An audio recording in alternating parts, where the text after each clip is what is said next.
Me enlazo hasta el Vaticano con Valentina Lazraki, corresponsal de N+. La invité para que nos platique cómo han sido los primeros días del pontificado del Papa León XIV. Valentina, muy buenas noches. Muy buenas noches, ¿cómo estás? Pues primero que nada, felicitarte por esa cobertura fantástica que tuvo N+, de tanto los funerales del Papa Francisco como la elección del Papa León XIV. Impresionante, Valentina. Todo mi respeto y admiración. Muchísimas gracias, de verdad, Leo. Muchísimas gracias. Bueno, ¿cómo Pues han aquí, sido? Sí, adelante. No, adelante, dime. No, dime. No, te quería preguntar cómo han sido los primeros pasos del nuevo Papa Prevost, que eligió el nombre de León XIV. Mira, yo creo que desde el momento mismo que lo vimos por primera vez en la logia central de la Basílica, creo que con su mensaje estructurado, leído, con esa primera bendición en latín, yo creo que él ya marcó de alguna manera su personalidad. El hecho de que eligiera este nombre, pues obviamente la razón principal es por el Papa León XIII, quien fue el autor de una encíclica muy importante que se llama Rerum Novarum, que es la base de la doctrina social de la Iglesia en un momento entonces de la revolución industrial, y el Papa León está muy consciente que ahora vive otra revolución industrial en el mundo con un enorme desafío que es la inteligencia artificial. Esa es la razón por la que escoge de entrada este nombre. Pero también creo que la elección del nombre demuestra, así como su aparición en la logia central con una vestimenta como la que utilizaba Juan Pablo II, Benedicto XVI, para hablar de los papas más recientes, yo creo que todo esto refleja una gran libertad personal. Venir después del Papa Francisco conllevaba ciertos riesgos, porque obviamente todo el mundo se iba a fijar en esa primera aparición, si aparecía solo con una sotana blanca, cómo iba a hablar, si era la espontaneidad, etc. Si en los primeros discursos ponía como prioridad el tema de la pobreza, el tema de los migrantes, el tema de las personas que viven en las situaciones más difíciles y al margen de la sociedad. Aquí creo que hay varios factores juntos, pero al mismo tiempo una enorme libertad, porque estamos frente a un papa que tiene una gran experiencia pastoral misionera, al mismo tiempo es un hombre que estudió doctrina, que estudió teología, el derecho canónico, es un hombre de gobierno, porque como obviamente responsable de su orden por años viajó y puso orden adentro, y además desde hace 2 años pues era el prefecto del dicasterio, prácticamente uno de los más importantes, que es el que supervisa los nombramientos de todos los obispos en el mundo. Entonces, ya creo que el perfil es un perfil muy, muy completo. Y luego esta libertad que hace que vaya a la Capilla Sixtina, celebre una misa en latín con los cardenales, vuelva a hablar de paz. Hoy, por ejemplo, recibió a las iglesias católicas de Oriente y de nuevo fue algo muy importante, porque enseguida les dijo que el Vaticano quiere hacer todo lo que se pueda para promover la paz. Él como Papa en primera persona, y quiere que la Santa Sede lleve a cabo toda una serie de mediaciones. Eso lo dejó muy claro hoy, porque el mundo está con una tercera guerra mundial por pedacitos, como decía el Papa Francisco, hay muchos conflictos, y él quiere promover encuentros entre las personas, los gobernantes involucrados en los diferentes conflictos, para que se sienten y se miren a los ojos y entiendan que hay una alternativa a las armas. Entonces, creo que también hay una faceta diplomática importante aquí, porque está prácticamente desde los primeros días ofreciendo su mediación y su ayuda, la de él como persona y la de la Santa Sede.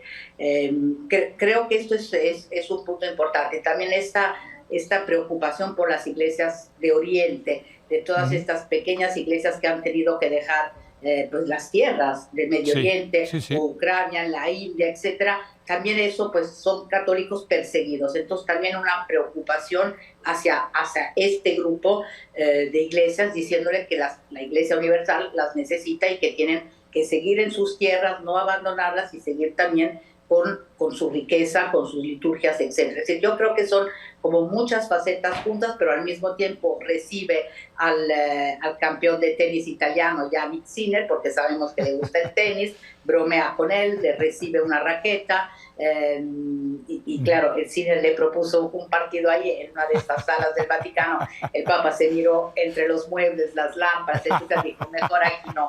Pero bueno, con sentido del humor, como lo tuvo también en el primer encuentro con la prensa, donde dirigió un llamado para todos los periodistas que se encuentran en la cárcel, abogó a favor de la libertad de expresión.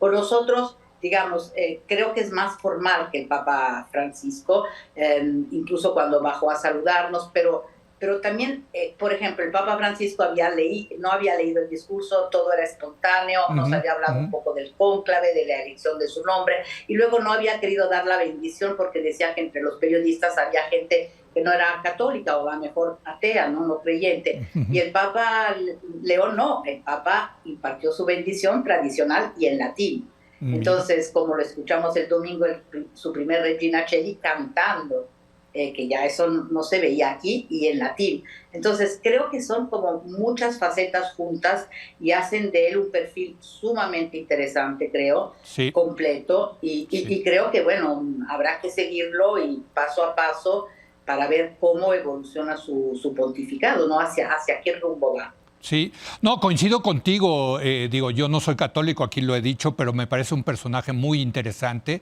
Por cierto, también me parecían los papas anteriores, también Francisco, y también todos. Benedicto XVI, sin duda, y no se diga Juan Pablo II. La Iglesia, la verdad, tiene personajes muy interesantes en ese sentido, Valentina, y a ti te ha tocado convivir con ellos. Pero yo te preguntaría... No, la verdad es que sí, dime. No, te preguntaría si importa que sea estadounidense. ¿Tú cómo ves esta?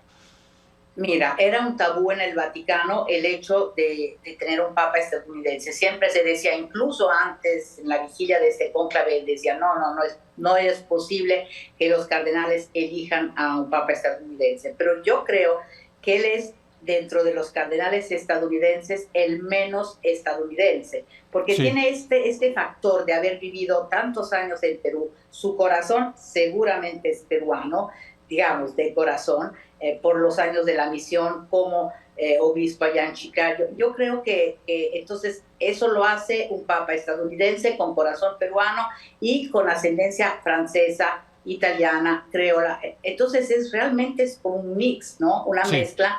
Y probablemente yo creo que aquí lo que los cardenales necesitaban era un papa que lograra unir los dos grandes grupos. Había seguramente un grupo conservador que quería dar marcha atrás con respecto al pontificado de Francisco, y luego había pues todo el grupo que siempre apoyó al Papa Francisco, y teniendo en cuenta que la mayoría de los cardenales había sido creada por el Papa Francisco, el 80%, es bastante notorio que el cardenal Prevost lograra más de 100 votos.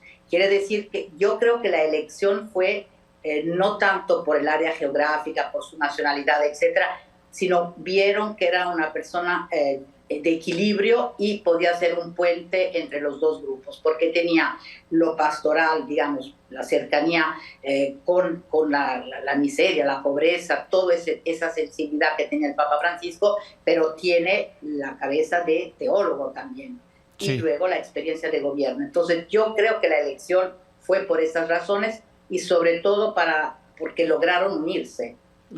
Fue un candidato que no asustó ni a los unos ni a los otros, y pasaron por encima incluso de su nacionalidad, que luego tiene doble nacionalidad. Entonces ahí también, digamos, creo que fue un factor.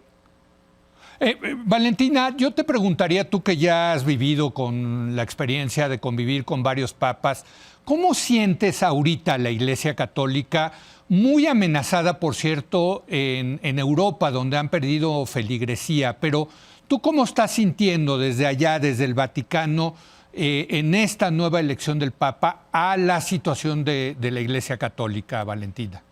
Yo creo que se va a buscar, yo creo que él va a volver un poco a esta idea que también tenía Juan Pablo II y de una manera diferente el Papa Benedicto XVI, a esta idea de la nueva evangelización, en el sentido de que los cardenales estuvieron muy conscientes de que este continente, el viejo continente que antes era el continente cristiano, sí, es el que necesita ser evangelizado ahora. Por eso es que los candidatos italianos no tuvieron posibilidad, no por sus perfiles, es que representan a una iglesia italiana y en parte europea, que es una iglesia vieja. Tú vas a las parroquias aquí, sí, a las iglesias, sí, los párrocos son, no hay italianos, sí, o hay viejitos italianos en algún pueblo, o si no, todos los párrocos son latinoamericanos, africanos, asiáticos. Entonces, no estuvieron listos, o no hubo un candidato africano o asiático mejor que el cardenal Prevost, por ahora, digamos, se fueron con esta elección, pero ellos miraban también a otros continentes. El Papa Francisco decía que el futuro está en Asia, en África, en Asia crecen los católicos. Latinoamérica era considerado el continente de la esperanza para la iglesia, digamos, con países más o menos, pero Europa está muerto, está muerta la iglesia, en el sentido de que la gente, las iglesias están vacías, los jóvenes pues se han alejado mucho de la iglesia, los practicantes han disminuido, entonces ellos necesitan también un hombre que sepa reevangelizar, que dé esperanza y que pues anime. Probablemente él también con los jóvenes, estoy segura que va a intentar reacercar a los jóvenes, porque es que los jóvenes de alguna manera, claro, pues sobre todo aquí en Europa, se han alejado, es decir, ya no viven ninguna de no siguen las reglas de la iglesia, digamos, aunque sean bautizados y católicos. Déjame hacerte una última pregunta que tiene que ver con la grilla vaticana, con la política allá en el Vaticano. Me llama la atención pues que en el cónclave haya habido 10 cardenales de Estados Unidos, si no me equivoco, creo que 7 de Brasil con posibilidad de votar, uno de Mongolia, que creo que ahí no llegan ni a 1000 católicos en Mongolia, y solo 2 cardenales mexicanos, Valentina. Veo muy disminuida en ese sentido la presencia, digo, de una feligresía tan importante como es México en su representación política en la Iglesia Católica. Es que tenemos más cardenales, el problema es que tienen más de 80 años y solo exacto, 2 menos de 80 años con derecho a voto, digamos.